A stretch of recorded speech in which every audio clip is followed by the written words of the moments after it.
ನಮ್ಮ ಮೆಟ್ರೋ ರೈಲಿನೊಳಗೆ ಜೋರಾಗಿ ಹಾಡುವ ಮೂಲಕ ಇತರ ಪ್ರಯಾಣಿಕರಿಗೆ ಕಿರಿಕಿರಿ ಉಂಟು ಮಾಡಿದ ಆರೋಪದ ಮೇಲೆ 11 ಯುವತಿಯರ ಗುಂಪಿನ ವಿರುದ್ಧ ಪ್ರಕರಣ ದಾಖಲಿಸಲಾಗಿದೆ.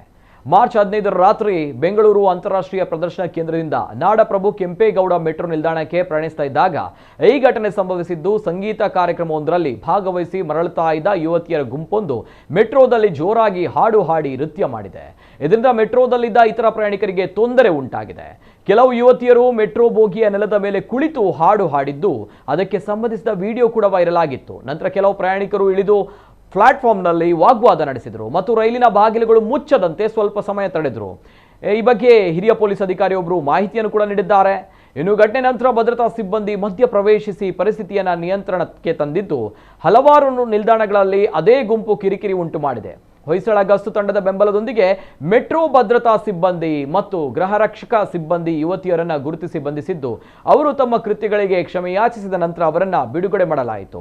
11 ಮಹಿಳಾ ಪ್ರಯಾಣಿಕರ ವಿರುದ್ಧ ಕೇಸ್ ದಾಖಲಿಸಲಾಗಿದೆ ಎಂದು ಅಧಿಕಾರಿಯವರು ತಿಳಿಸಿದ್ದಾರೆ.